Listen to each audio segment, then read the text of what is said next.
السلام عليكم، كنتمنى تكونوا بخير وعلى خير. هاد لا فيديو يلقاكم في احسن الاحوال وفي تمام الصحه والعافيه. اليوم ان شاء الله غادي نحضر معكم ميني طاخت بكريمه رائعه. نمشيو للمقادير وطريقه التحضير. بالنسبه للمقادير فهي والطريقه في نفس الوقت، عندي هنايا ربع لتر ديال الحليب. غادي نضيف ايضا 2 المعالق كبار ديال فلون ديال الشكلاط.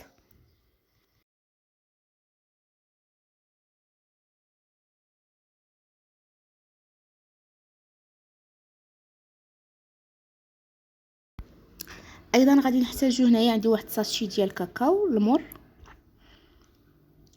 كيعطينا مذاق وكيعطينا ايضا لون مميز لهاد الكريمه. ايضا غادي نحتاج عندي هنايا 2 المعالق كبار ديال السكر، ممكن ديروا 3 ديال المعالق. انا هنا زدت ملعقه اخرى ديال السكر. بالنسبه للسكر كيبقى على حسب الذوق، ممكن ديروا اقل او اكثر على حسب الرغبه ديالكم. وعندي هنايا 2 ديال المعالق ونص ديال النشا.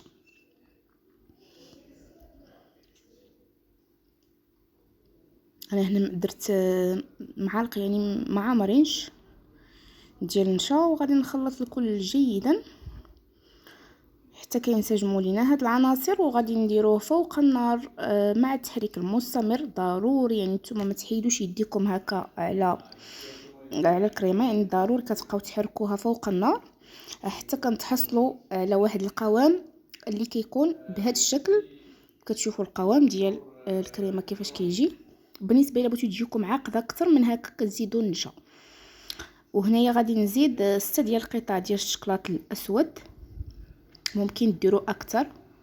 انا درت هنا اكتفيت ب6 ديال القطع. وغادي نخلط جيدا حتى كيذوب ليا الشكلاط.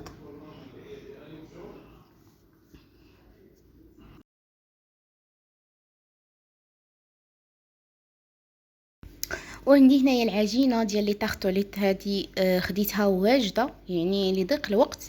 نتوما يمكن لكم تحضروها في البيت، وان شاء الله مازال نتقاسم معكم الوصفه باش تحضروها في البيت. كنبدا كنتكب هنايا الخليط ديالي، ممكن يعني الكميه كتبقى على حسب نتوما واش بغيتوهم يكونوا عامرين ولا لا. وبالنسبه للتزيين فكيبقى اختياري. انا هنايا زينت بالفيوتين، يمكن لكم تزينوا بالمكسرات، يعني كديروا شويه المكسرات هكا في الوسط.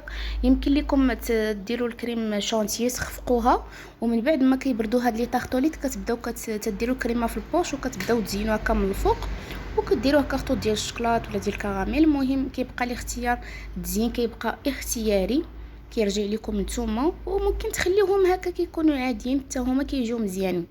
كيخليهم يبردوا، ضروري يبردوا مزيان حتى نتلاقاو ان شاء الله مع الشكل النهائي ديالهم من بعد ما نخرجوا من الثلاجه.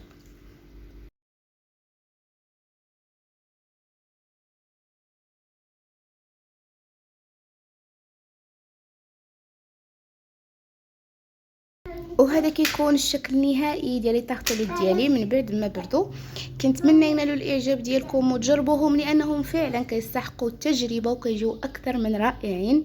كنشكركم على حسن التتبع. الى فيديو جديد ان شاء الله.